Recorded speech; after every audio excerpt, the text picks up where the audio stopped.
Alors, nous avons dit que vous avez deux modalités de croissance, à savoir soit dans les conditions naturelles, c'est-à-dire une croissance en présence de facteurs limitants, ou bien dans les conditions naturelles, ou encore les conditions artificielles, à savoir une croissance en absence de facteurs limitants. Ça va? Voilà, soit donc deux modalités de croissance, dans les conditions artificielle, croissance en l'absence de facteurs limitants, c'est AFL, ou bien dans les conditions naturelles, c'est-à-dire là où la population est exposée aux conditions naturelles, c'est-à-dire présence de facteurs limitants. Ok? Alors voilà, donc les deux types de croissance donc, sont représentés comme suit. En bleu, donc vous avez la courbe qui traduit la croissance en l'absence de facteurs limitants, c'est une croissance qui est. Quel est le type? Ce type de croissance, il est dit une croissance exponentielle. Vous voyez? Voilà, c'est-à-dire que voilà, la population, il fait que la population augmente d'une façon illimitée, ce qui n'est pas vrai. Hein, c'est absence du facteur limitant. Mais dans les conditions naturelles, hein, toute croissance, toute chose a une fin. Et par conséquent, la courbe elle est en rouge, c'est-à-dire que depuis la population croît, jusqu'à un certain moment, lorsque l'effectif maximal est atteint, voilà, le milieu voilà, qui se manifeste et donc qui annule la croissance, ça veut dire que la densité maximale elle est atteinte. Et on parle d'une croissance en absence, en présence par un facteur limitant, et c'est une croissance, la courbe traduit ce type de croissance, c'est dit une croissance, comment?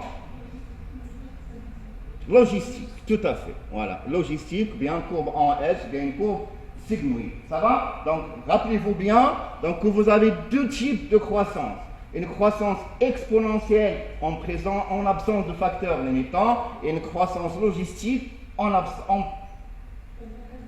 présence de facteurs limitants. Excusez-moi. Ça va? Vous y êtes? C'est bon? Très bien. Ce qui nous intéresse, nous, quel type de croissance qui nous intéresse, nous, naturalistes, que nous suivons les animaux dans la nature? C'est logistique, effectivement. Hein? Parce que nous, ce qu'on fait, c'est l'écologie, effectivement, c'est la nature, et effectivement, la croissance, la vraie croissance, c'est la croissance réelle, c'est la croissance logistique. Vous y êtes? Et effectivement, donc, ceci me conduit que dans ce type de croissance, dans la nature, normalement, quel que soit, malgré cette croissance, effectivement, donc la population, il fait tout hein, pour conserver la pérennité hein, de sa propre espèce. Effectivement, par conséquent, dans la nature, la croissance, bien l'augmentation de la taille de toute population, elle varie, elle fluctue selon les conditions du milieu. Vous y êtes? Dans la nature, effectivement, l'effectif de votre population, bien sa taille, hein, donc il peut soit augmenter, si les conditions sont favorables, il peut diminuer, si les conditions sont favorables, et dans la réalité, qu'est-ce que doit avoir normalement? Hein? Un équilibre, tout à fait. Et par conséquent, l'effectif de votre population devrait rester relativement stable. Ben, d'où la notion effectivement d'équilibre. Ben, c'est ça. Hein. Dans la nature, malgré quelles que soient les conditions, les populations animales doivent maintenir l'équilibre. C'est vrai qu'il y a des bons moments où la population augmente, il y a des mauvais moments où la population diminue, mais pour continuer à vivre, votre population elle est condamnée. Elle doit maintenir un équilibre. D'où cette notion d'équilibre, effectivement, voilà, qui veut, c'est quoi cette notion d'équilibre dans les conditions naturelles. Naturelles, pas artificielles. Dans les conditions naturelles, effectivement, les populations animales, mais aussi végétales. Hein, j'ai précisé animal, spécialité oblige, effectivement. Donc, dans la nature, les populations animales ne se multiplient jamais jusqu'à une limite qui dépasse leur effectif maximal. C'est pas normal, parce que sinon ils vont s'autodétruire. Mais aussi, hein, ils ne doivent pas rester en dessous d'un effectif minimal. Vous vous souvenez de la définition d'effectif, c'est quoi? C'est l'effectif qui est le nombre minimum nécessaire pour le maintien de la population. Autrement dit, vous avez deux limites. Voilà, un maximum et un minimum. Hein, d'accord? Mais vous n'êtes pas Voilà, vous ne pouvez pas dépasser le maximum.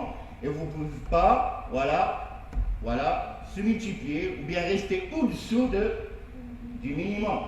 Autrement dit, entre ce maximum et ce minimum, vous pouvez effectivement fluctuer, vous pouvez varier. Hein. La taille de votre population pourrait fluctuer. Vous y êtes? Très bien. Ok? Donc ceci effectivement nous conduit à cette notion de minimum létal et de maximum létal. Si vous dépassez votre maximum, donc vous allez vous suicider quoi. Hein, c'est ce qu'on appelle un maximum létal qui tue, à ne pas dépasser. Si vous descendez au-delà d'un minimum létal, voilà, c'est le suicide aussi. Il ne faut pas. Donc là, entre un minimum létal et un maximum létal, voilà, vous pouvez fluctuer comme vous voulez. Et c'est ce que font les populations dans la nature, effectivement, en réponse aux conditions de leur milieu. Ceci me conduit effectivement à ce qu'on appelle les fluctuations dans le temps et bien entendu dans l'espace des populations naturelles. Alors, comment ils fluctuent? La réalité, c'est ça. Hein? Ils fluctuent, comme j'avais dit tout à l'heure, il y a des bons moments et il y a des mauvais moments, effectivement. Et c'est la vie. Il fallait trouver un compromis. Ce compromis, c'est quoi? C'est l'équilibre. Et l'essentiel, c'est que je continue à vivre. Il faut faire beaucoup de choses, effectivement, pour continuer à vivre. Alors, donc, 3 grands types de fluctuations dites fictives, ou bien d'abondance de population sont à connaître. Il y a 3 types de fluctuations. 1, ce sont des fluctuations cycliques, c'est-à-dire qui suivent un cycle. Chaque mois, chaque saison, chaque année, c'est cyclique. Mais aussi sont prévisibles, c'est-à-dire c'est prévu. Je sais qu'en période de reproduction, il y aurait augmentation de la natalité. Et par conséquent, augmentation de la taille, parce qu'il y aurait du nouveau, des naissances. Je sais qu'en période hivernale, c'est-à-dire à la fin donc la reproduction, à l'arrivée de l'automne et de l'hiver, il y aurait des mortalités. La population va. Donc c'est cyclique, selon des saisons, mais prévisible. On le sait. Ouais. Donc le premier type, c'est ça, ce sont des fluctuations cycliques prévisibles. 1. 2. Ce sont des fluctuations non cycliques qui ne respectent pas des périodes bien précises, peut-être chaque année, chaque 2 ans, chaque 3 ans, j'en sais rien. Ça dépend des populations et ça dépend de leurs conditions du milieu de vie et sont imprévisibles. Voilà, qu'on ne peut pas prévoir, imprévus. Voilà. Et le troisième et dernier type, ce sont des fluctuations de nature éruptive, c'est-à-dire de nature accidentelle, qui arrivent d'une façon imprévue, soudaine, et les conséquences sont lourdes. Comme par exemple des séismes, des tremblements de terre, des inondations, etc. etc. Voilà. Bref, à maintenir, donc sachez qu'il y a 3 types de fluctuations chez les populations dans la nature. Voilà. Cyclique, prévisible, acyclique, imprévisible, et éruptive ou bien accidentel. On va voir chacun de ces types avec détail et avec illustration. Pour le premier type, effectivement, voilà, donc fluctuation cyclique et prévisible, comme son nom l'indique, effectivement, voilà, qui est à l'origine de ces fluctuations? C'est le milieu. C'est le milieu. Dans votre milieu, vous pouvez se multiplier tant que possible. Mais à un certain moment, lorsque l'effectif maximal est atteint, le milieu s'oppose. C'est-à-dire que R s'annule et le milieu qui dit stop, je ne peux plus supporter d'individus. Nous avons cité un film, il est fait pour 200 étudiants. C'est le milieu de vie par exemple. Au-delà de 200, on ne peut pas accepter des étudiants. Pourquoi? Parce qu'en fait, il a atteint sa capacité limite. Ça se passe la même chose, ça se passe dans la nature. Voilà. Le milieu, il autorise l'augmentation de la taille tant que l'effectif maximal n'est pas atteint. Mais une fois atteinte la taille maximale, le milieu dit voilà, stop. Qu'est-ce qu'il fait? Il va annuler quoi pour stopper la multiplication? Qu'est-ce qu'il va faire le milieu?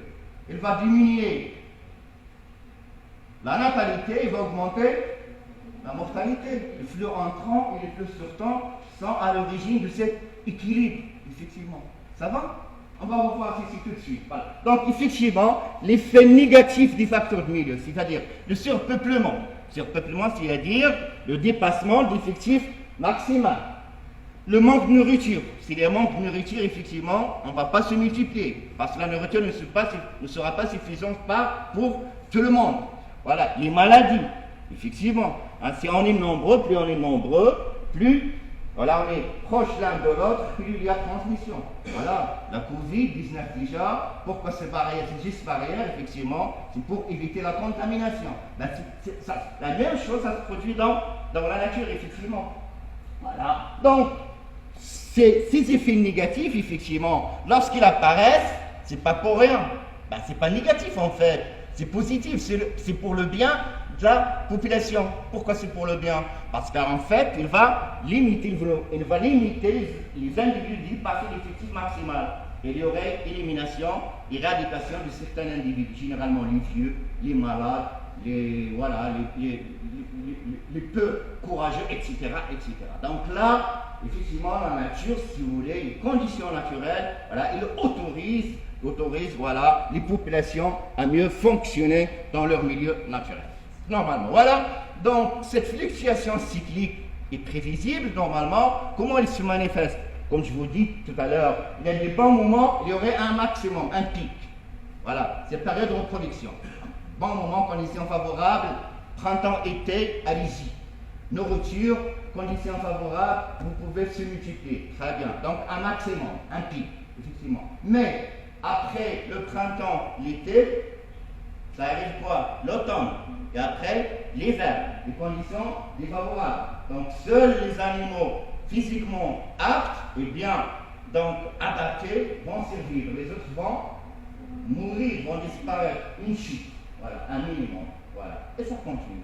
C'est la vie. Ça augmente, ça baisse, ça augmente, ça baisse, etc. Donc, ce sont les conditions naturelles, effectivement. Et généralement, donc, sont de nature périodique, effectivement. Ce que je viens de vous expliquer, ça se fait quoi? Printemps-été maximum, automne, voilà, automne-hiver minimum. Donc c'est annuel, un cycle. Hein? Et c'est encore saisonnier, 4 saisons. Ça va? Okay. Donc sont de nature périodique et peuvent être soit de courte durée, chaque saison, chaque année, comme ils peuvent être de longue durée, chaque 3 ans, chaque 4 ans. On va voir, ça dépend des animaux et surtout ça dépend de leur milieu de vie. Allez, on va voir donc ces deux types de fluctuations périodiques cycliques, c'est-à-dire que soit être de courte durée, soit de longue durée. Voilà. Premier cas, courte durée, c'est ce que je viens de vous expliquer. C'est généralement annuel, donc plus ou moins régulière. Chaque année, ça se fait ceci, la reproduction. Voilà, printemps, été, automne, hiver. Voilà, c'est donc chaque cycle, c'est annuel et c'est d'une façon régulière. Voilà, généralement annuel, c'est le cas. Voilà, maximum de densité à la fin de la période de reproduction. Voilà, et minimum au terme de la mauvaise saison. La mauvaise saison, je veux dire, l'automne et l'hiver, effectivement. Voilà, donc c'est le cas des populations d'oiseaux et des populations de mammifères d'une façon générale. Mais les exemples sont nombreux. Mais quand même, chez les oiseaux, ça s'observe. Vous-même, si vous êtes un peu si vous avez l'œil naturaliste, effectivement, vous pouvez constater qu'au printemps et été, les populations d'oiseaux augmentent total et qu'en hiver, et en automne-hiver, les populations d'oiseaux diminuent. Voilà, c'est naturel. Ok, très bien. Effectivement, donc toujours ces fluctuations, elles sont, j'ai dit annuelles, mais dire une année, un cycle, c'est saisonnier, c'est 4 saisons. Vous avez 2 saisons favorables et 2 saisons défavorables pour les animaux dans la nature, effectivement. Voilà. Apparition d'un grand nombre de jeunes en période de reproduction et par conséquent une nette augmentation de l'effectif. Voilà. Forte mortalité à la mauvaise saison, je viens d'expliquer ce qui est fait, ce qui se ramène, si vous voulez, la taille de population à l'état initial. Le but ici, c'est quoi? C'est toujours l'équilibre. Vous avez une augmentation, d'accord? Vous avez une diminution après, mais en fin de compte, il fallait retrouver l'équilibre. C'est essentiel. Sans équilibre, vous ne pouvez pas vivre. Voilà. Dans la vie aussi, il fallait avoir un équilibre. Hein. Si vous dépassez soit vers diminution, soit vers l'augmentation, vous êtes foutu. Okay? Donc l'équilibre, hein, c'est un bon mécanisme dans la vie de toute population, quelle que soit. Okay? Très bien.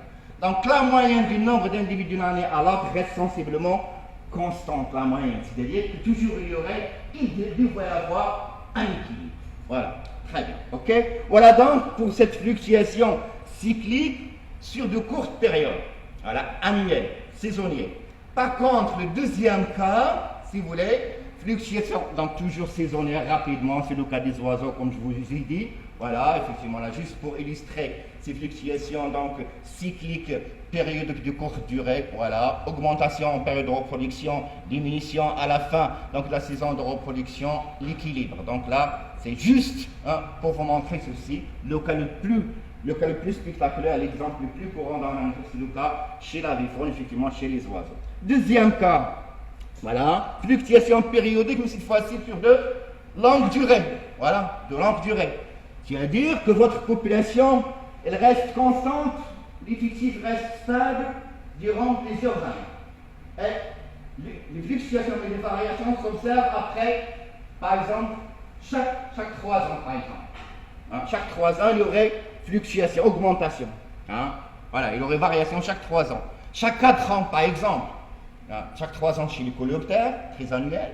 Quadrannuel chez les rongeurs, effectivement. Parfois même décennal, chaque 10 ans. C'est-à-dire que la population reste stable, voilà, en équilibre, il se défend, voilà, dans la nature, mais à un certain moment prédisant, il y aurait des fluctuations civiques. Mais toujours, la population veille à retrouver l'équilibre. C'est ce qui est normal. Voilà. L'exemple effectivement le plus courant et l'exemple que je choisis pour vous, c'est le cas, par exemple, du nord canadien, où vit une espèce de lynx et une espèce de lièvre, effectivement. Et vous voyez effectivement que, voilà, c'est à chaque 10 ans qu'il y aurait un pic. Voilà, vous voyez. Donc, en bleu, c'est la variation de la taille du lièvre, et en rouge, c'est la variation de la taille du lynx, effectivement. Voilà, ce sont des espèces qui cohabitent dans le nord canadien. Qu'est-ce que ça représente en fait? Quelle relation lie ces deux espèces? Quelle est la relation qui lie ces deux espèces, à votre avis? Quelle relation lie ces deux espèces? Que représente le lynx par rapport au lièvre, ou bien que représente le lièvre par rapport au lynx? Une relation prédateur, proie? Oui. C'est ça, c'est une relation prédateur-proie. Effectivement, voilà. Donc sur une période, voilà, excédant un CL, donc un suivi de longue durée, un suivi sur le terrain de longue durée, effectivement, permet en fait de constater, voilà, qu'une variation de l'effectif du lynx, en fonction de la variation de l'effectif du lièvre. Voilà, effectivement. Vous voyez sur le schéma, sur les courbes là, de 1850 à 1925, effectivement, voilà. Lorsque la taille du lièvre augmente, la taille de la population du lièvre augmente, celui du lynx aussi. Voilà, c'est cyclique, voilà. Mais chaque 10 ans, quelle conclusion pourrez-vous tirer de ceci? Cette courbe-là, quelle conclusion pour vous? Tout ce que vous pouvez en conclure? Pourquoi la taille du lynx augmente lorsque la taille du lièvre augmente? J'avais dit la réponse en fait. Voilà. Qu'est-ce que commande l'autre? S'il n'y a pas, c'est la nourriture que commande. Voilà, le prédateur. S'il n'y a pas de lièvre, il n'y aura pas de lynx. C'est donc, voilà, la taille des populations des proies qui commande celle du prédateur, tout simplement. Voilà, c'est la conclusion à laquelle je vais arriver et c'est très, très intéressant. Voilà, c'est donc la variation, bien les fluctuations des proies qui commandent celles des prédateurs. Lorsqu'il n'y a pas de lièvre, les lynx ne sont pas là. Voilà. Lorsque les lièvres sont abondants, les lynx ils profitent, ils sont là, ils augmentent de taille, c'est assez normal. La nourriture, l'énergie, reproduction, augmenter la taille. Tout est lié, tout est lié.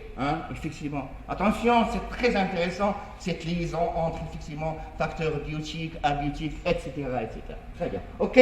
Voilà donc pour ce premier type, à savoir donc fluctuation des populations, donc cycliques, périodiques, que ce soit de courte durée ou bien de longue durée. Ok. Alors deuxième cas. Cette fois-ci, deuxième cas, fluctuation non cyclique, c'est-à-dire ne respecte pas un cycle. Non, jamais. Et imprévisible, inattendu. C'est imprévisible aussi. Ça existe effectivement. Voilà. Ces fluctuations, en fait, elles ont des caractéristiques. Elles sont moins fréquentes dans la nature. les plus fréquentes, les fluctuations les plus fréquentes, les plus réelles, ce sont le premier cas, fluctuations cycliques, périodiques, généralement sur de courte durée, sont les plus fréquentes, plus ou moins longue durée aussi. Mais là, ça existe, mais pas trop fréquent dans la nature, effectivement. Alors, quelles sont les caractéristiques de ces fluctuations non cycliques et imprévisibles? Comme je l'ai dit, je répète, elles sont imprévisibles. Inattendues. Il arrive d'une façon soudaine. Voilà. Inattendu, effectivement. Déjà, imprévisible, voilà. Irrégulière. Il ne respecte pas un cycle annuel ou bien une saison. Non. Voilà. Ça peut arriver en été, au printemps, automne, hiver, ça peut arriver, voilà, au début de l'année, fin de l'année, imprévisibles, donc ils sont irrégulières, effectivement, voilà, apériodiques, ils n'ont pas une période bien précise, voilà, tu vois, c'est tout le temps absence, voilà, effectivement. Elles sont marquées par de subites pullulations. Lorsqu'il y arrive, généralement, vous avez la taille de votre population qui augmente d'une façon spectaculaire, voilà. Vraiment, ça augmente d'une façon spectaculaire. Puis, ça chute. Vous voyez? Voilà, donc là, si vous voulez, l'intensité de la variation, de la fluctuation, elle est trop marquée. Mais est-ce que c'est bon à votre avis? Désolé. Oui, effectivement. Parce qu'attention, les choses qui se font d'une façon apériodique, imprévisible, acyclique, c'est mauvais et c'est accidentel. Voilà donc ces caractéristiques. Imprévisible, irrégulière, apériodique, énorme pullulation, bien augmentation de la taille, c'est pas bon, mais ça existe quand même, ça existe dans la nature, et je vais vous donner des exemples. Voilà, parfois ça peut que plusieurs décennies, plusieurs années, voilà, pouvant il s'écouler entre deux pics. Vous pourrez avoir un pic ici, hop, maximum, il faut attendre 10 ans, avec une stabilité, l'équilibre pour avoir un deuxième pic. Voilà, vous voyez, donc là, dans la nature, c'est pas évident à trouver, quoi. Mais ça existe d'une façon accidentelle, comme on va voir ces exemples. Voilà. Exemple de ces fluctuations acycliques et imprévisibles. Voilà. Ici, par exemple, vous avez une antilope montagnarde. Une antilope, une espèce d'antilope, voilà, de gazelle qui vit dans la montagne, effectivement. Et le suivi de cette population d'antilopes, voilà, a montré en fait qu'il a vécu deux grands pics. Deux grands pics. De 1960 à 2000, par exemple, elle a vécu deux grands pics. Le premier pic, c'est vers 1970, après, vous avez une chute. Ouais. Et après, le deuxième pic, c'est entre 1990 et 2000, je dirais vers les 1996-95, un maximum, une chute brutale. Vous voyez? Donc là, voilà. Effectivement, là, c'est difficile dans la nature, à votre avis. Si jamais je vous demande quelle serait la cause à votre avis de la première chute, puis de la deuxième chute, à votre avis, déjà, je vais vous donner les conditions. Le milieu, c'est un milieu montagnard. Voilà. Donc, il y a un milieu montagnard. Donc, le facteur limitant sera quoi? En montagne, qui c'est qui est le facteur le plus difficile? Donc, le facteur à lequel il est maintenant, c'est le froid. Voilà, c'est le froid, effectivement. Voilà. En montagne aussi, qu'est-ce qu'il y a comme espèce prédatrice? Généralement, sur les mines, généralement pas chez nous, mais par exemple en Amérique, les populations de loups, ils sont tout le temps. Voilà. Donc ce qui fait à l'origine de ces deux chutes, elles peuvent être soit d'origine biotique ou abiotique. Voilà. Effectivement, le premier cas, c'est une baisse due à la prédation par le loup. À un certain moment, vous avez les populations de loups qui arrivent et attaquent la population. Voilà, une chute, mais quand même, une chute qui n'est pas aussi difficile. Parce qu'en fait, il y a un rétablissement juste après, la population a pu retrouver sa position initiale. Mais dans le deuxième cas, vous avez une chute qui a risqué d'éliminer la population. Voilà. Donc là, normalement, à l'origine, c'est devrait être abiotique. C'est effectivement une vague de froid. Voilà, ici, c'est une baisse due à un hiver rigoureux. Une baisse à la température qui provoque en fait une énorme mortalité. On va voir en fait que la régulation des populations dépend de différents facteurs, soit biotiques, soit abiotiques. Et ça dépend aussi soit des facteurs dépendants de la lentille ou indépendants de la lentille. Je reviendrai tout à l'heure. Un deuxième cas pour finir, là, après ce vertébré, vous avez ici donc une espèce marine, le crabe dormeur. Effectivement, là, vous voyez plusieurs pics. Et vous avez des chutes, voilà, qui ont risqué, effectivement, hein, voilà, hein, de provoquer l'extinction de votre population. Voilà. Donc 1950, une énorme chute, puis en 1970. Quelles seront les causes? Ben, c'est le cannibalisme. Normalement, lorsque la densité augmente, hein, si vous êtes beaucoup, si on est nombreux, voilà, effectivement, on n'a pas assez de nourriture. Et qu'est-ce que c'est? Les plus forts s'attaquent, voilà, au moins fort, effectivement. C'est ce qu'on appelle le cannibalisme. C'est quoi le cannibalisme? C'est manger la chair de sa propre espèce. Voilà, effectivement. Voilà. Sinon, les courants océaniques, c'est abouti, effectivement, ces courants océaniques qui sont imprévisibles et entraînent donc les larves plus loin de la côte. C'est-à-dire que les larves n'arrivent pas à se développer, à acquérir un matériau substantiel pour se reproduire et augmenter la taille de la population. Vous voyez donc attention, à chaque analyse, effectivement, donc de séparation de taille, il fallait mettre en cause deux types de facteurs, soit biotiques, soit abiotiques. Voilà, et il fallait donc faire la relation. C'est très, très intéressant, effectivement. Ok, très bien. Voilà, je passe au troisième type de fluctuation. Après cyclique, acyclique, vous avez ici erratique, c'est-à-dire des fluctuations qui arrivent d'une façon soudaine et l'intensité ou bien le taux de mortalité, elle est énorme. Vous voyez, voilà, elles sont imprévisibles, inattendues.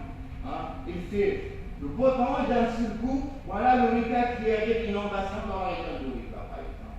Voilà, effectivement. Donc c'est imprévisible. Effectivement, apparition soudaine de certaines espèces en dehors de leurs aires initiales de répartition. Par exemple, à un certain moment, on entend, attention, les criquets qui arrivent de la Mauritanie. Voilà. Voilà. Une autre population de criquets migrateurs qui arrivent de la Mauritanie, effectivement. Pourquoi? Parce qu'en fait, c'est imprévisible et c'est temporaire. Vous avez la population de criquets migrateurs qui arrivent, et lorsqu'ils sont là, ils provoquent des dégâts considérables.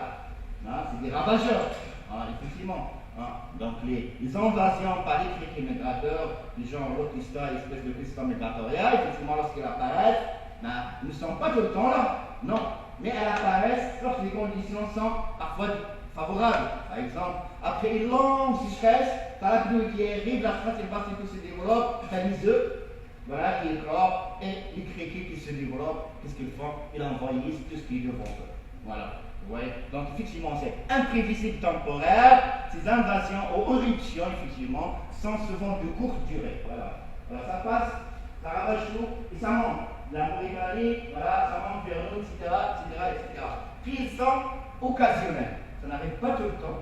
Ça dépend. Voilà. Chaque 10 ans, chaque 5 ans, ça dépend. Et par conséquent, sont liés à des circonstances climatiques bien particulières, par exemple. Voilà. Une sécheresse prolongée.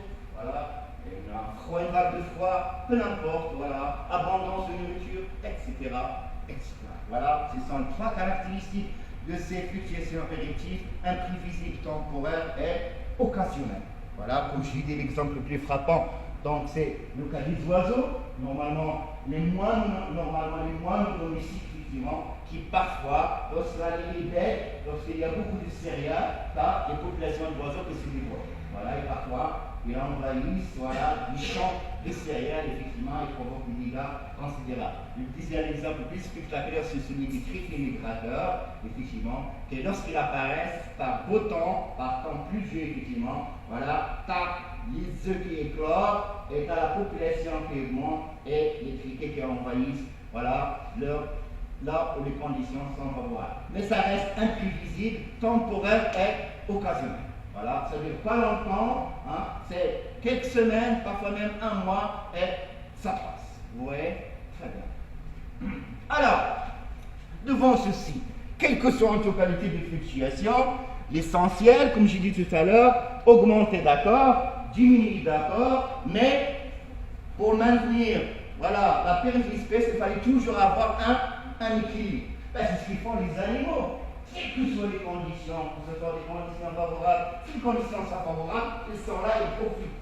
Si les conditions sont défavorables, ils s'isolent en attendant le retour des conditions durables. Mais ils veulent toujours sur le maintien d'un équilibre. C'est ce qu'on appelle le fait voilà, de suivre ce rythme voilà, dans le milieu, c'est ce qu'on appelle une régulation.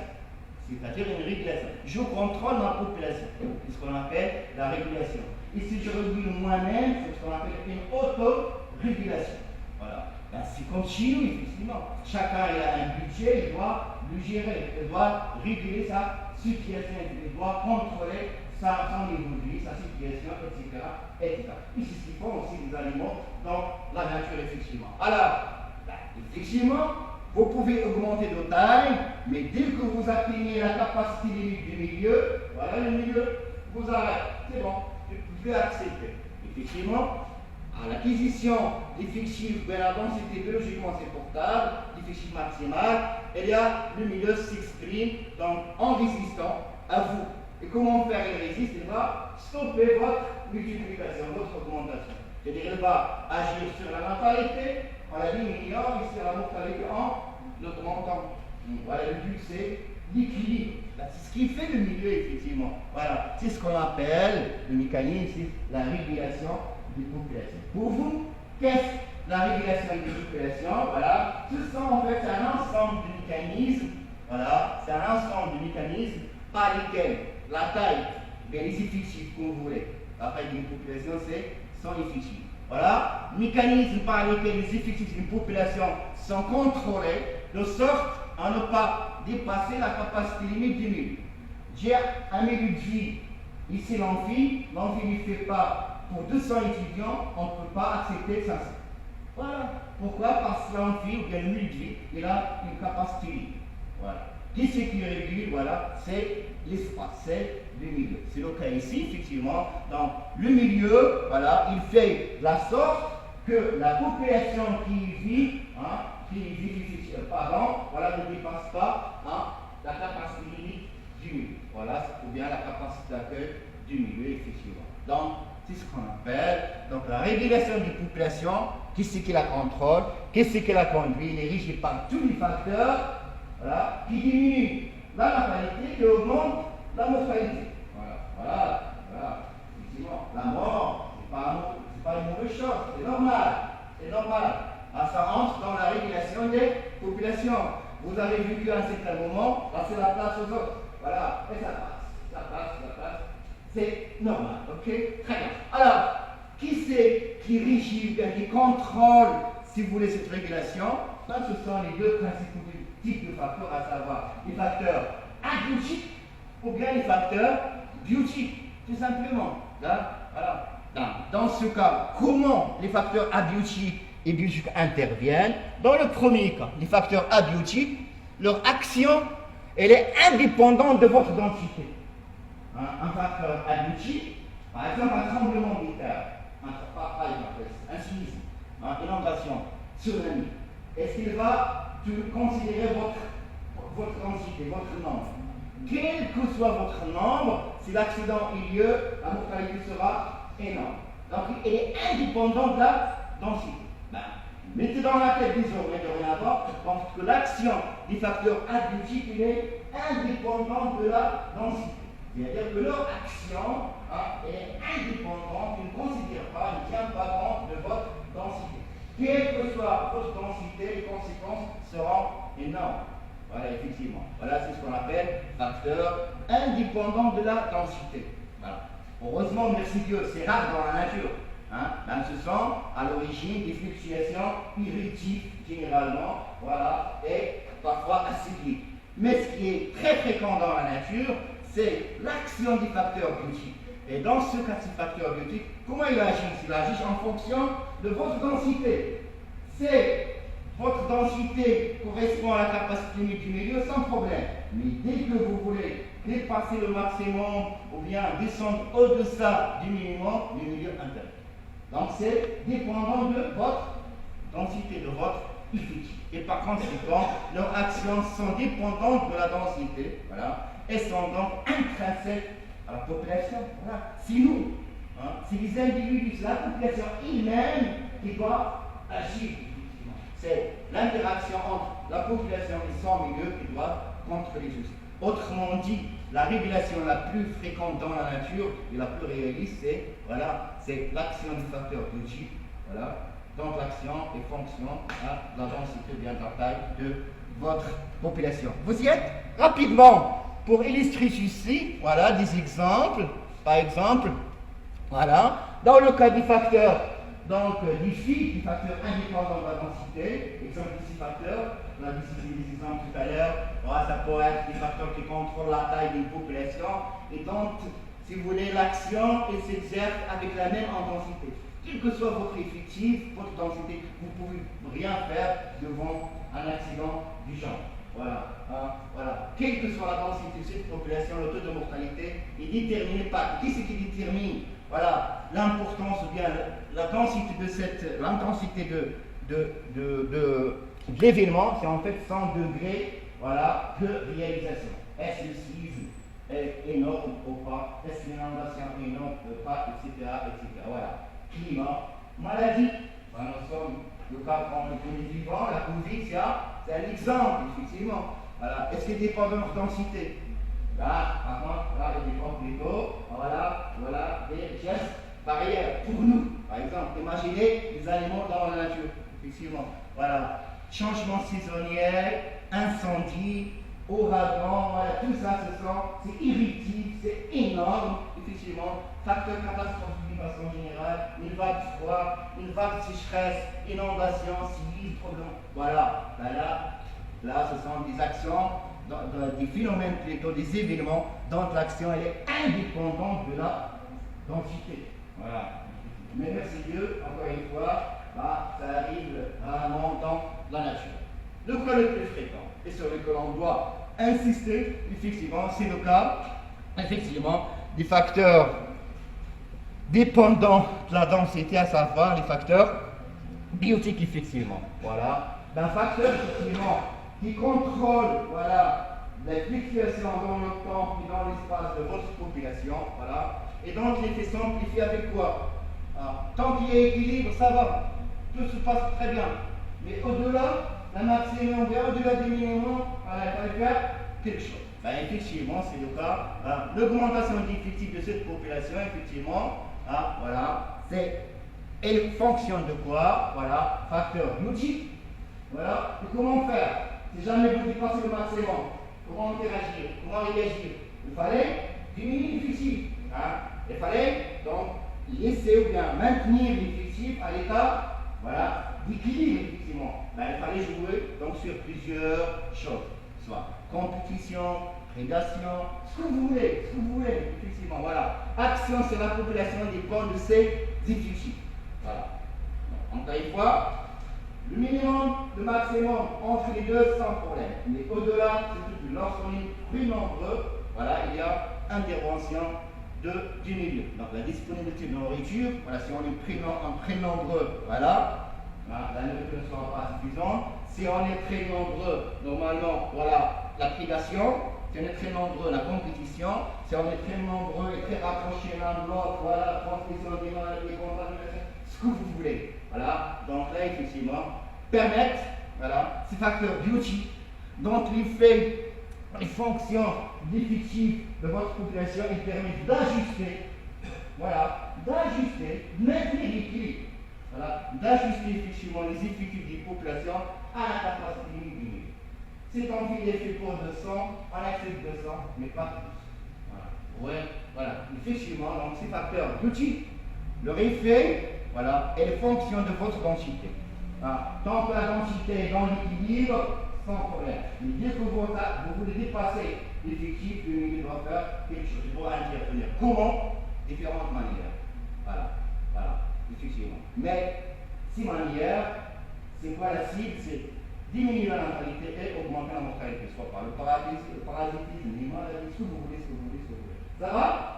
Très bien, je crois que c'est clair. Ok, très bien. Alors, je vais vous donner des illustrations de ceci, effectivement, mais par quel mécanisme? Comment, par exemple, l'intervention d'un tel facteur biotique pourrait effectivement ajuster, bien maintenir l'équilibre de votre population? Il y a plusieurs manières. J'ai choisi pour vous 4 exemples très intéressants.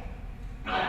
Ben, normalement, à l'augmentation de la taille, dès que votre population tend vers le dépassement d'effectif maximal, voilà, la compétition peut avoir lieu. C'est normal. Hein? Ben voilà, tant qu'il y a la nourriture pour tout le monde, ça va. Mais dès que la nourriture s'épuise, qu'est-ce qu'elle fait? Ben, les forces se manifestent. Voilà, moi d'abord, pour les faire après. Voilà, effectivement, la compétition pour le territoire. Voilà, effectivement. Toute espèce qui n'arrive pas à limiter un territoire, voilà, elle est condamnée à disparaître. Voilà, voilà, voilà. La nourriture aussi, voilà. Les femelles, voilà, le choix du partenaire. Tout ça, si une population n'arrive pas à déterminer ces paramètres, qu'est-ce qu'il y aurait? Il y aurait baisse de la fécondité. S'il y a baisse de la fécondité, effectivement, voilà, l'effectif va diminuer. Effectivement, donc jouer sur la baisse de la fécondité. Comment? En encourageant la territorialité, en encourageant l'épuisement de la nourriture et voilà le choix du partenaire. Effectivement. La prédation aussi. La prédation, effectivement, c'est une bonne chose. Mais attention, un prédateur normalement, si toute la population est en forme, avoir une proie, c'est très difficile pour lui. Mais si la population dépasse le maximum, si elle dépasse le maximum, certainement il y aura quoi? Il y aura des malades, hein, il y aura des individus qui boivent, hein, il y aura des animaux maigres, il y a des animaux qui sont incompétents. Dans ce cas, le prédateur, il se repose, passe à foyer, facile à avoir. Vous voyez, effectivement, voilà, la prédation est rentable énergétiquement, voilà, hein, effectivement, hein, pour les prédateurs de s'attaquer à des proies nombreuses. Les maladies, voilà, effectivement, si on dépasse le maximum, la proximité, hein, voilà, le rapprochement des uns des autres, pas de gestes barrières, pas de distanciation, et voilà. Voilà, tout le monde est contaminé et la population qui va chuter. Et enfin, le stress psychologique. Là encore, plus on est nombreux, voilà, plus il y a des problèmes, plus il y a de compétition, plus il y a de stress. Voilà, effectivement. Éviter le stress, voilà, c'est le cas, effectivement, le stress. Effectivement, c'est un symptôme qui est très, très dangereux. Je vais vous donner des exemples pour illustrer chacune, ou bien donc chacun de ces mécanismes. Voilà, ben, je vais illustrer chacun de ces mécanismes par des exemples, rapidement. Voilà. Pour ce qui est de la compétition, voilà, certaines populations, effectivement, voilà, ils deviennent de moins en moins fécondes. Voilà, donc baisse de la fécondité. Voilà, une baisse de la fécondité au fur et à mesure que leur densité augmente. Pourquoi? Parce que la densité augmente, peu de nourriture. La nourriture, c'est l'énergie. Il n'y a pas d'énergie, pas de... Voilà, les femelles n'arrivent pas à confectionner leurs œufs. Et par conséquent, voilà, la fécondité va diminuer, effectivement. Voilà. Aussi bien chez les animaux que chez les végétaux. Ici, chez une espèce végétale, le grand plantain, n'importe quelle espèce, effectivement, vous voyez qu'il y a une variation de la production de graines en fonction de la densité. Lorsque les plantes sont espacées, ils produisent beaucoup de graines. Lorsque la densité des plantes augmente, voilà, la production s'annule. Vous voyez? Ben, là, la densité est faible, vous voyez, maximum de graines, production de graines. Là, voilà, la densité est énorme, la production est presque nulle. Vous voyez, effectivement, là, la production des graines diminue avec l'augmentation. Voilà, l'effectif, c'est normal. Là aussi, c'est des oiseaux, des femelles. Voilà. Plus il y a beaucoup de femelles, voilà, si les femelles sont rares, voilà, si les femelles sont peu nombreuses, qu'est-ce qu'ils font? Ils donnent beaucoup d'œufs. La taille de la couvée, le nombre d'œufs, il est élevé. Mais s'il y a beaucoup de femelles, voilà, il y a densité, il y a épuisement de la nourriture. Donc chaque femelle va donner beaucoup moins d'œufs. C'est-à-dire la taille de la couvée diminue, effectivement. Voilà, taille moyenne de la couvée. La couvée, c'est la taille ou bien le nombre d'œufs par pente, tout simplement. Donc la densité de la population des femelles, voilà. C'est la densité faible, voilà. Beaucoup d'œufs par femelle, c'est la densité grande, voilà. Peu d'œufs par femelle. Ouais. Donc là, c'est une ligne qui gère tout ça. C'est pas l'écologie. Interaction, voilà, des animaux, des végétaux, bien des êtres vivants avec les conditions de leur milieu, tout simplement. Voilà, la taille du couvée diminue avec l'augmentation de la densité. C'est clair? Voilà, c'est fondamental presque. Ok? Toujours dans le même sens, la compétition, effectivement. Voilà, de nombreux vertébrés, mais aussi des invertébrés, effectivement. Voilà, ils limitent leur population en s'appropriant l'espace physique. Voilà. Voilà, effectivement, je suis là, en reproduction, je limite mon espace, mon territoire, je suis fond à mort. Effectivement, toute espèce, toute population qui n'arrive pas à défendre son territoire, il sera envahi par les autres. Voilà. Donc la territorialité, effectivement, c'est très intéressant dans les milieux naturels. Voilà ici un guépard en train de marquer son territoire, et si je marque mon territoire, je le défends à mort. On acquérir, bien avoir un territoire, voilà, tu viens chez toi, c'est l'équivalent d'une maison, d'une habitation pour nous. Voilà. Tu utilises chez toi, très bien. Si tu utilises ton locataire, tu souffres. C'est la même chose dans la nature, effectivement. Voilà, marquage du territoire. Et là encore, chez les oiseaux disent pardon. Ici, il faut le bassin, effectivement. Voilà, ce sont des oiseaux qui vivent en colonie et qu'en termes de reproduction, ils créent un territoire de faible superficie. Et le couple qui n'arrive pas à créer un territoire ne peut pas se reproduire. Voilà, c'est la loi de la nature, effectivement. Les fous, sans territoire, voilà, ne peuvent pas se reproduire. Et voilà, donc ça dépend. S'il y a de l'espace, le milieu va autoriser la reproduction.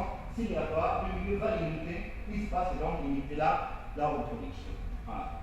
La prédation, voilà, transmission de maladie, pardon. Alors, transmission de maladie. Plus vous êtes nombreux, voilà, vous êtes condensés l'un dans l'autre, effectivement, et par conséquent, la transmission de la maladie est là, la plus facile. Et là, c'est la période que nous vivons, cette autre période, on est un bon exemple. Et effectivement, la marrante ici, voilà, la marrante avec la masse, avec la rigueur, la capacité physique des individus, voilà, effectivement, plus la densité est faible, plus il y a de la nourriture. Et les individus qui vivent, ils peuvent se servir comme ils veulent. Ils sont costauds, ils sont voilà, très bien physiquement. Voilà. Par contre, s'il y a voilà, beaucoup d'individus, voilà, la densité est énorme, donc peu de nourriture pour tout le monde, les individus sont énormes, sont faibles, effectivement. Voilà. La masse moyenne des plantes diminue avec l'augmentation de leur densité. Pourquoi? C'est question d'énergie, question de nourriture. Voilà. Là, voilà, je ne vous apprends rien. Le plus souvent, vous achetez des raisins, effectivement. Si les grappes sont très denses, généralement, elles sont contaminées. Voilà, c'est normal parce que c'est une graine contaminée, le tout le sera incessamment. Voilà, effectivement. Donc, les infections fongiques, voilà, elles augmentent avec l'augmentation de la densité. Donc, ne pas acheter les grappes denses, mais plutôt les grappes espacées pour vous. Parce que généralement, les grappes voilà, denses, elles sont contaminées par les champignons. Ok? Toujours dans le même sens, voilà, la prédation. Voilà, effectivement, voilà, c'est très bien pour les prédateurs. Si vous êtes nombreux, si la population dépasse son effectif, certainement il y aura des maladies, il y aura des individus faibles, il y aura des individus qui croissent, et bien sûr les prédateurs vont se régaler parce qu'ils vont fournir moins d'énergie pour se nourrir. Et c'est une population de gnous, voilà, qui vraiment a l'air de dépasser effectivement l'effectif vers la capacité limite de son milieu. Et voilà les prédateurs qui sont au repos, voilà, pour eux, ils ne vont pas faire trop d'énergie parce que la nourriture est garantie. La population a dépassé son effectif maximal, il y a beaucoup de malades, il y a beaucoup d'individus à éliminer. Donc, on ne va pas se casser la tête, voilà, le moindre mouvement, voilà, on va s'en servir sans problème. Voilà, effectivement, ok? Dernier exemple, le stress, qui est très dangereux, effectivement, que ce soit pour nous aussi, je vous conseille pour l'occasion d'éviter le stress, voilà. C'est pas évident, c'est facile à dire, c'est vrai, mais je vous conseille d'éviter le stress. Plus on est stressé, plus on est exposé à beaucoup de maladies. Pourquoi? Parce qu'en fait, qu'est-ce qui est touché? La fonction végétative qui est touchée chez nous, voilà, population humaine, c'est le système immunitaire. Le stress affaiblit le système immunitaire. Si votre système immunitaire est faible, ça veut dire que vous êtes voilà, exposé au moindre maladie, au moindre danger. Donc, évitez le stress, s'il vous plaît. Alors, certaines populations, effectivement, ici, le cas d'une espèce rongeur, voilà, il montre un syndrome intrinsèque de stress lorsque la densité augmente. C'est normal. Voilà. Effectivement, voilà, là, cette espèce de souris, effectivement, voilà. Lorsque la population dépasse 30-40 individus dans leur parcelle, voilà, un syndrome de stress, les individus, voilà, se portent mal, effectivement, voilà. Effectivement, un syndrome de stress, des symptômes de stress s'affiche, voilà, changements hormonaux, voilà, c'est la physiologie ici, voilà, changements hormonaux, notamment l'effet de cortisol. Elle retarde quoi? Ce stress, voilà, elle provoque la sécrétion du cortisol. Cette sécrétion du cortisol, voilà, c'est pas, elle retarde l'acquisition de la maturité sexuelle. Voilà. Si vous n'êtes pas mature sexuelle, vous ne pouvez pas contribuer à l'augmentation de la taille de votre population, effectivement. Pire encore, voilà. Donc, retard dans l'acquisition de la maturité sexuelle, atrophie des organes sexuels, et le pire, comme j'avais dit tout à l'heure, c'est l'affaiblissement du système immunitaire. Voilà. Donc là, c'est vraiment, voilà, le syndrome à éviter. Donc, effectivement, c'est le stress. Voilà. La population chute de façon dramatique. Il y a même des populations qui disparaissent complètement. Attention, le stress, c'est donc à éviter. Devant tout ça, en fait, ça veut dire quoi? Que dans la nature, rien n'est facile. Vous voyez, hein, effectivement, non. Autre exemple, le stress avant de passer à la fin. Vous connaissez l'animal, une insecte? C'est quoi comme insecte? Ordre, quel ordre ici? Les coléoptères, tout à fait, c'est l'ordre des coléoptères, effectivement. L'adulte ici, la nymphe, et puis la larve de l'autre côté. Voilà. Effectivement, la densité ici, ce sont des vers, ça arrive qu'on peut élever en laboratoire. En tout cas, nous, on les élève parce que c'est facile à élever, ça se multiplie rapidement. Bref, donc l'augmentation de la densité, effectivement, de ces vers de terre, de ces vers de farine, effectivement, avec l'augmentation de la densité, voilà, peu de vers peuvent atteindre la maturité sexuelle. Donc, ce qui fait que les larves ne se transforment pas en œufs et certains larves ne se transforment pas en adultes. Donc, retard dans l'acquisition de la maturité sexuelle, effectivement. Donc, c'est chute de densité, voilà, le stress, puis ils sont nombreux, ils sont très faibles, voilà, chute, effectivement, donc, du nombre de vers de terre, effectivement. La densité baisse par le stress et parfois même les animaux s'attaquent les uns les autres. Les plus forts attaquent les plus faibles, etc.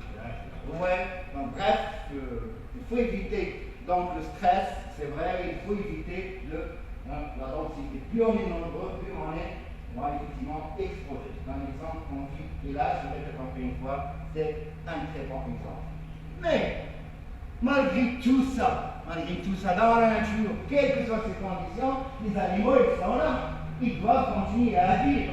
Et toutes les espèces continuent à vivre. Alors, malgré ces contraintes, pourquoi en fait? Parce que quelles que soient les contraintes, les animaux, ils sont armés. Comme nous aussi. Hein? Si on est froid, qu'est-ce qu'on fait? On porte des vêtements chauds. Voilà. Lorsqu'il pleut, on porte des vêtements imperméables. Voilà. Ce qu'on fait. Les animaux aussi, effectivement, dans la nature, lorsqu'il y a des contraintes, ils doivent s'adapter. Ils ont des réponses à ces contraintes. C'est ce qu'on appelle des adaptations. Elles doivent s'adapter aux conditions de leur milieu de vie. Effectivement, dans toute population dans la nature, il peut faire face aux conditions difficiles, soit par sa biologie. Avec ma biologie, effectivement, je peux faire face aux conditions contraignantes. Soit par sa morphologie, effectivement. Je vais vous montrer comment. Je peux faire face à ces conditions. Par les traits physiologiques, effectivement, voilà, je peux m'adapter. C'est par mon comportement, par les traits éthologiques, effectivement, je peux supporter les conditions difficiles. Et enfin, par mon mode de vie, mon écologie, effectivement, je peux encore supporter les conditions difficiles. Donc voilà plusieurs armes que nous avons. Nous, on les fait sans apercevoir, mais les animaux, effectivement, dans la nature, ils font ça. Soit ils utilisent leur biologie, soit leur morphologie, soit leur physiologie, éthologie, morphologie, parfois même la combinaison entre plusieurs fonctions pour faire face aux conditions difficiles. Voilà, c'est ce qu'on appelle donc l'ensemble, si vous voulez, de ces fonctions. Voilà, c'est ce qu'on appelle un profil biodémographique. Il permet donc, ce profil, il permet aux animaux de survivre, c'est-à-dire de faire face aux conditions de leur milieu.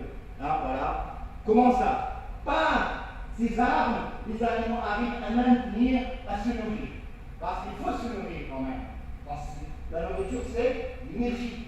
Et sans énergie, vous ne pouvez pas se reproduire. Et sans reproduction, vous ne pouvez pas conserver la pérennité de votre espèce. Donc il fallait vivre sur deux choses, quelles que soient les conditions, manger et se reproduire.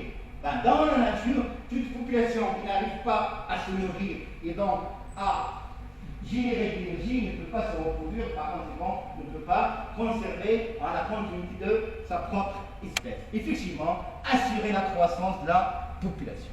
Voilà, effectivement. Ben, ces fonctions, voilà, ces fonctions, si vous voulez, il est évolue en même temps. Hein. C'est ce qu'on appelle une co-évolution, effectivement. Donc, pour fonctionnement, des traits biologiques, écologiques, éthologiques, physiologiques, en fait, ben, c'est tout travail en même temps. Vous pouvez utiliser l'une ou l'autre, 2, 3, 4, ça dépend. Ça dépend des conditions de vie, effectivement. Et pour fonctionne, ou bien co-évolue, donc, d'une façon synchronique, c'est ce qu'on appelle, en fait, c'est ces armes, en fait, ce sont ce qu'on appelle des adaptations, ou bien des stratégies adaptatives, comme vous voulez, pour faire face aux conditions de vie. Donc voilà. Bref, quelles que soient les contraintes, quelles que soient les conditions, les espèces animales et ou végétales, nous aussi, dans l'espèce animale, on doit s'adapter à notre milieu de vie. Effectivement, il fallait gérer ce que vous avez entre les mains et s'adapter effectivement à votre environnement. Allez-y. Comment ceci, cette stratégie en fait, bien, ce sont les conditions de milieu qui l'imposent. Vous voyez, si les conditions sont favorables, profitez au maximum, j'ai rien dit, mais si les conditions de vie favorables, il ne faut pas s'énerver. Non, il fallait gérer en attendant le retour des conditions favorables. Gérer comment et s'adapter. Voilà, effectivement. Voilà, la pérennité, donc, bien la continuité, voilà, le maintien de la vie sur la planète, la pérennité d'une espèce, elle dépend de quoi donc? De son aptitude, de ses capacités à s'adapter aux conditions de son milieu. Si vous arrivez à s'adapter très bien, sinon vous êtes condamné à disparaître, tout simplement. Voilà. Donc la pérennité d'une espèce dépend de son aptitude à adapter, sa stratégie adaptative, voilà, sa stratégie bien, son tactique démographique à de nouvelles conditions des lieux, effectivement, de manière à maintenir des populations suffisamment importantes. Il ne faut pas descendre au-delà de l'effectif minimal. Si vous descendez au-delà de l'effectif minimal, c'est foutu, c'est rare. Voilà. Il faut veiller de ne pas dépasser l'effectif maximal. Parce que sinon, c'est une autodestruction. Vous vous détruisez vous-même. Restez entre les frontières permises, à savoir l'effectif minimal nécessaire et l'effectif maximal nécessaire pour le maintien de votre population. Ok, voilà. Donc, le co-fonctionnement de toutes ces fonctions, ce qu'on appelle un profil démographique ou bien démographique, qui signifie quoi? En fait, il signifie l'expression globale, effectivement, de l'adaptation de l'organisme à son environnement. Qu'est-ce qu'un profil démographique ou bien démographique? Voilà, c'est l'expression globale, effectivement, d'un organisme à son environnement. C'est clair, voilà, c'est clair que c'est fondamental, effectivement. Vous êtes très bien. Alors, ce profil, composé des fonctions que vous avez citées tout à l'heure, biologique, physiologique, éthologique, écologique, etc. Effectivement, voilà, c'est pourquoi je l'utilise, les individus les utilisent pour faire face aux conditions difficiles, contraintes du milieu.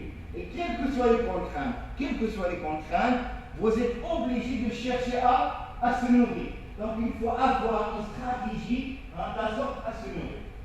C'est très difficile pour vous de sortir le matin pour se nourrir, il faut attendre le début de la journée. Ou bien vers la moitié de la journée, ou bien la fin de la journée. À vous de choisir. L'essentiel, c'est que vous êtes obligé de se nourrir. Pourquoi? Parce qu'il fallait se nourrir. Pourquoi? Pour avoir de l'énergie. Pourquoi? Pour se reproduire. Sans ça, vous êtes éliminé, vous êtes écarté de la vie. Voilà. Donc, face aux contraintes du milieu, les individus de population ils doivent acquérir une stratégie de la sorte à acquérir la nourriture. Voilà. Déjà, si les conditions sont favorables, je peux choisir. Voilà. Je mange ça plutôt que ça. Voilà. Je peux choisir. Voilà. Mais si les conditions sont défavorables, voilà, je peux utiliser ce que j'ai entre les mains. Là, j'ai plus le choix. Voilà. Effectivement, quelle nourriture chercher? Voilà. Il faut chercher une nourriture qui est énergiquement, remarquable, quoi. Il ne faut pas choisir des plantes, si vous êtes un ministre spécial de l'eau, il ne faut pas choisir des plantes qui sont faibles, ayant une faible énergie. Il faut choisir une espèce de plante, mais qui donne beaucoup d'énergie. Voilà. Quelle nourriture chercher? Où?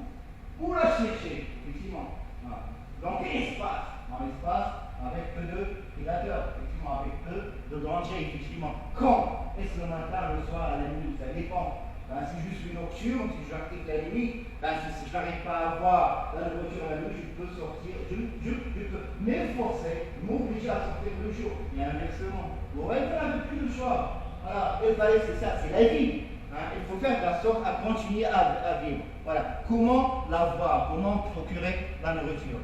Et tout ça pour quoi faire? Pour avoir de l'énergie. Pourquoi? Pour se reproduire, parce qu'en fait, sans reproduction, la reproduction est l'élément clé de la continuité de la vie. Toute population qui ne se renouvelle pas, qui ne se renouvelle pas, qui ne se reproduit pas, est condamnée à disparaître effectivement. Ok?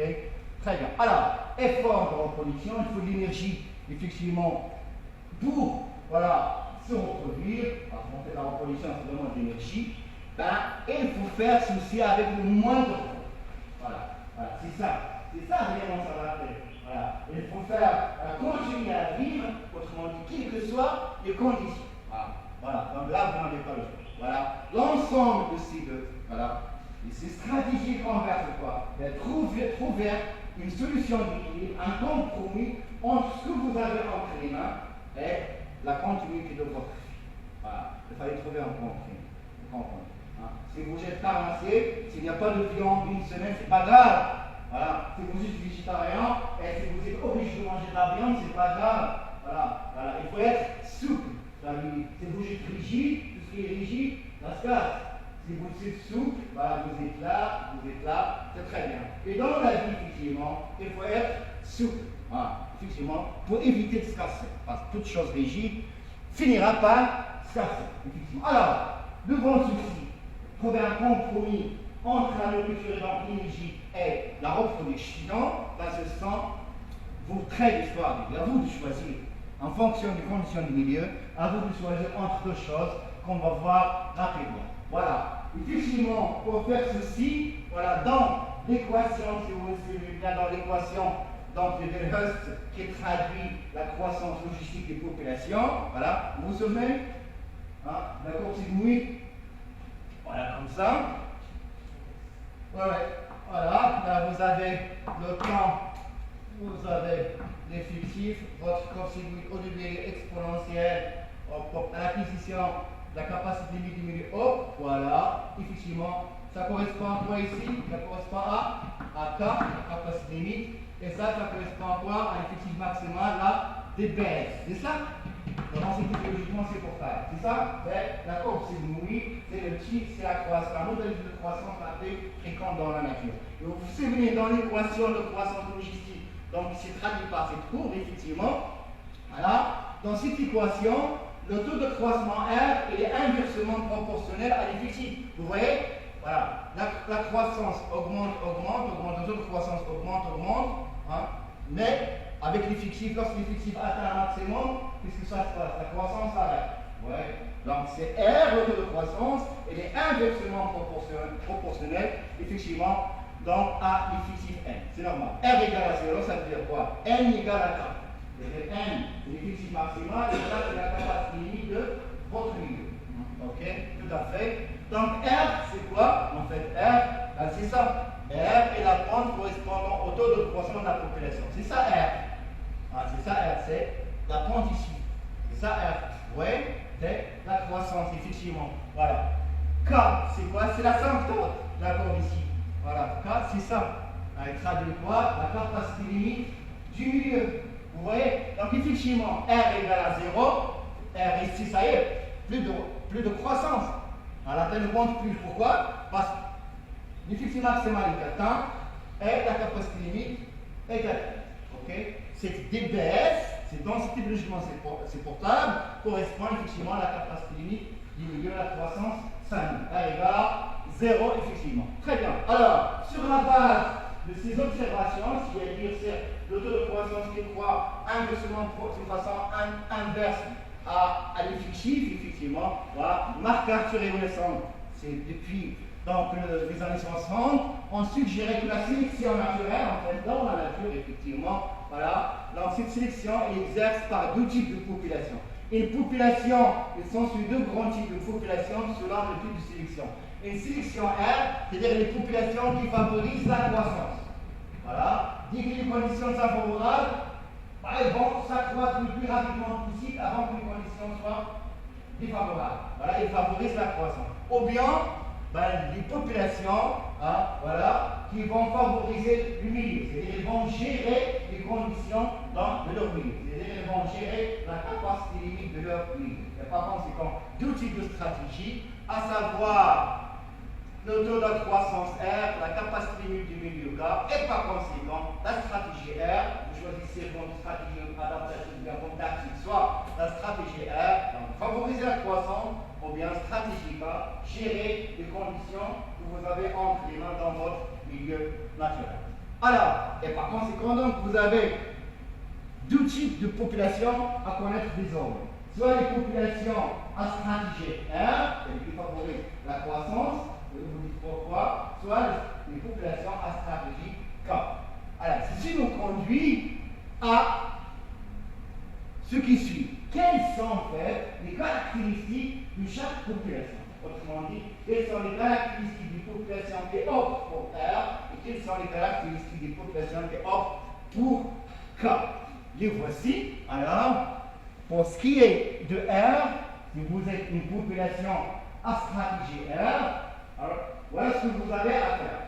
Voilà ce que vous avez à faire. En fait, vous êtes généralement une espèce de petite taille. Vous êtes généralement une espèce de petite taille. Voilà. La reproduction elle est précoce. C'est-à-dire que l'acquisition de matière sexuelle elle est précoce. C'est-à-dire que les individus de votre population atteignent l'acquisition la magie sexuelle rapidement. Déjà, voilà, vous voyez, donc dès que les conditions sont favorables, reproduction, voilà, les jeunes acquièrent la matière sexuelle. C'est-à-dire qu'ils doivent se reproduire avant le retour des conditions défavorables. Voilà, donc ils favorisent quoi? La croissance. Okay? Ils s'en fichent des conditions de milieu. Pour eux, dès que les conditions sont favorables, je profite. Voilà, et je donne beaucoup d'individus. Pourquoi? Parce que même s'il y a des pertes, voilà, ce qui reste peut conserver effectivement la continuité, la qualité de l'espèce. Voilà. Taux de multiplication élevé, voilà, ça donne 10 milliers d'œufs, ou bien 10 milliers de naissances, 10 milliers de bébés.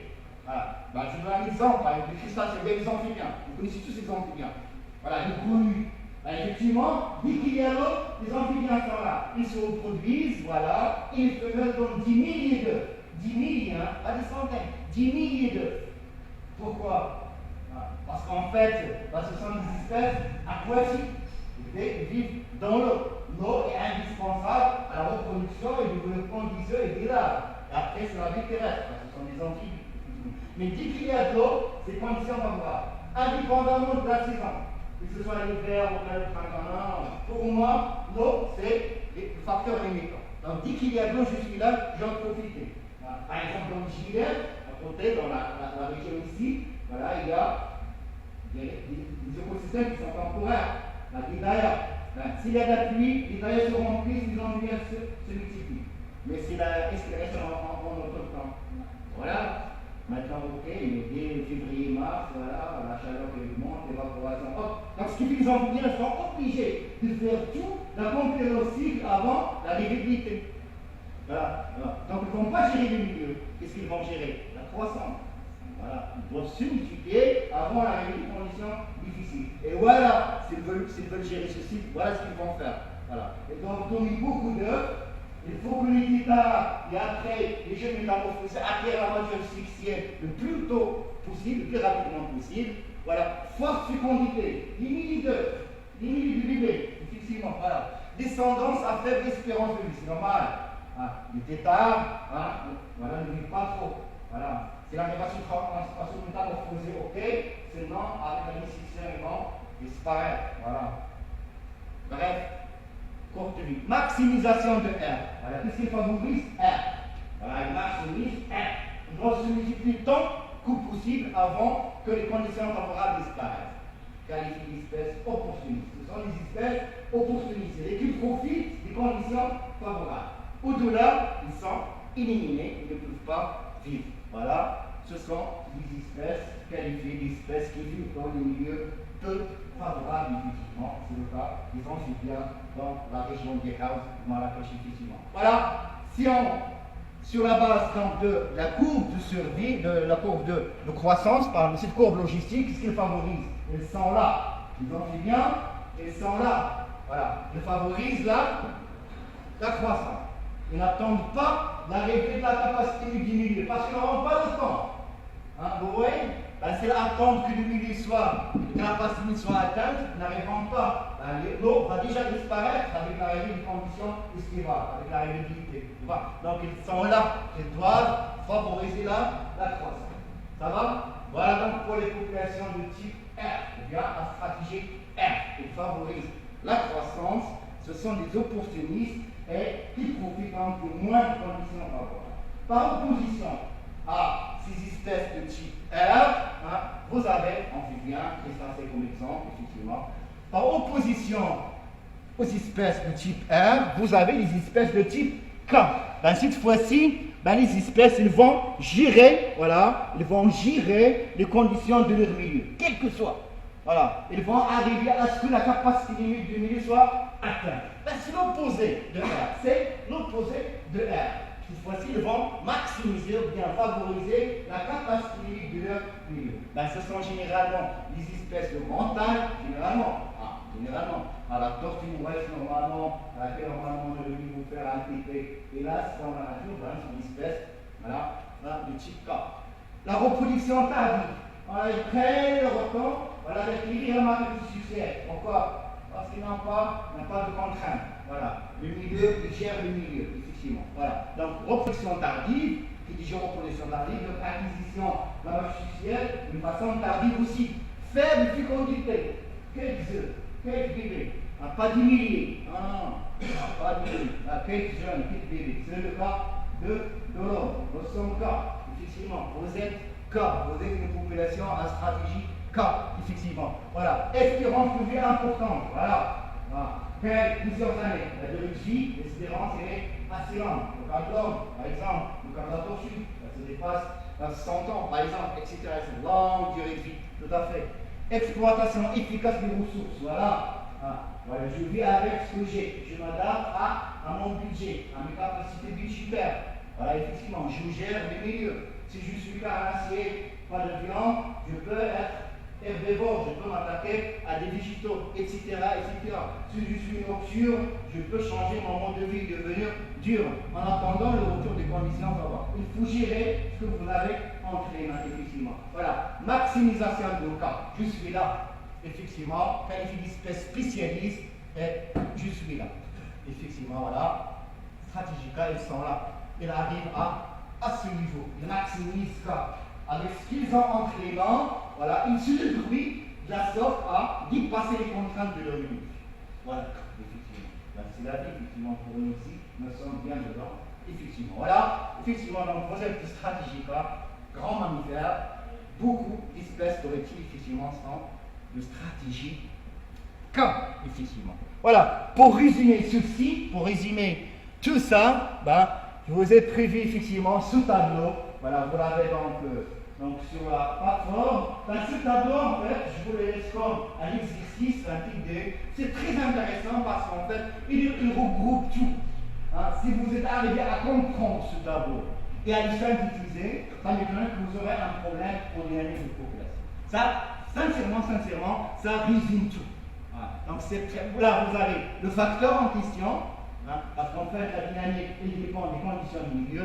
Là, vous avez deux types de populations, soit vous êtes R, soit vous êtes K. Et vous avez les caractéristiques de chaque cas, effectivement. Et à chaque caractéristique, le facteur qui est derrière. Voilà, et comment ça se fait.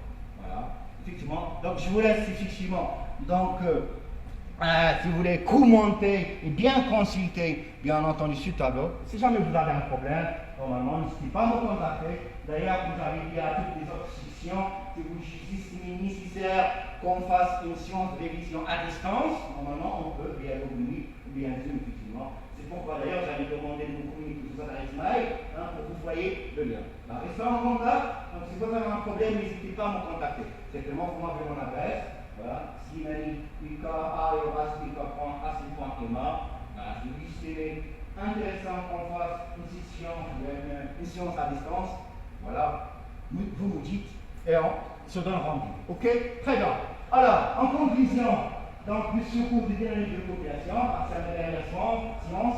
La semaine prochaine, je suis là qui prendra la relève donc, pour la partie botanique. En conclusion à ce que nous avons vu jusqu'à aujourd'hui, donc dans la nature, voilà, dans la nature, vous avez les populations, que ce soit animales ou végétales, elles sont soumises à deux types de facteurs. Je vous apprends rien.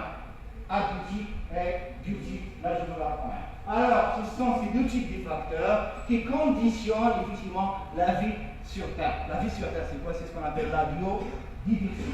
Ou bien la diversité biologique, tout simplement, effectivement. Les êtres vivants, ou bien la biodiversité biologique. Alors, cette biodiversité, voilà, est tout le temps en perpétuelle évolution. C'est un système qui est dynamique, sous forme de peuplement, population et espèces, effectivement. Ben, c'est ce que nous avons fait, effectivement. Nous, ce qui nous intéresse en dynamique des populations, c'est suivre l'évolution dans le temps et dans l'espace de cette biodiversité, effectivement. Donc, nous avons suivi les fluctuations des effectifs des animaux dans le temps et dans l'espace, et surtout les mécanismes responsables de ces fluctuations. Pourquoi ça baisse? Pourquoi ça augmente? Pourquoi ça baisse?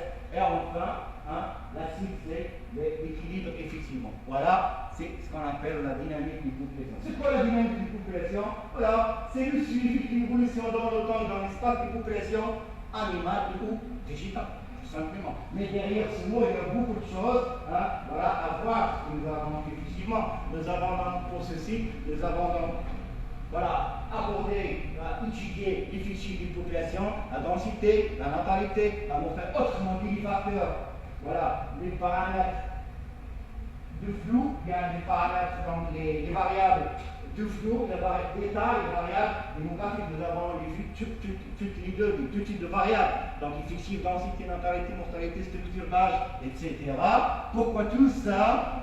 Nous sommes arrivés à ce que nous avons vu aujourd'hui, à savoir les mécanismes d'ajustement ou de règlement effectivement de ces effectifs et de ces tailles de population. Pourquoi tout ça? Pourquoi faire de la dynamique? Pourquoi tout connaître sur ces populations? C'est pour les conserver, voilà, pour assurer un développement durable. Tout simplement, tout ça, c'est ça. D'où effectivement l'importance de la dynamique des populations. Vous ne pouvez pas conserver une espèce sans savoir ses traits d'histoire de vie. Il faut aller tout savoir sur cette espèce si vous voulez la conserver. Voilà, d'où effectivement l'importance de cette dynamique de population. En fait, c'est la base de la biologie de la conservation. C'est quoi en fait la biologie de la conservation? En un slide, effectivement, c'est la préservation de la biodiversité, voilà, sur Terre. Voilà, c'est ça la biologie de la conservation. Autrement dit, cette biologie de la conservation, c'est une science récente, effectivement, et qui contribue à quoi? Et son objectif, c'est concilier, trouver un compromis entre l'exploitation des ressources, voilà, et un développement durable. Voilà, la cible, ou bien l'objectif principal de la biologie de la conservation, c'est assurer un développement durable. Voilà, partout, aux générations. Réfléchir aux générations futures. Il ne faut pas penser à vous-même uniquement, mais penser aux générations futures. Voilà, sur ce, je tiens à vous remercier, à vous souhaiter bon courage. Encore une fois, n'hésitez pas à me contacter si vous avez des problèmes. Donc, si nécessité il y a, vous me dites s'il y a nécessité donc d'organiser effectivement une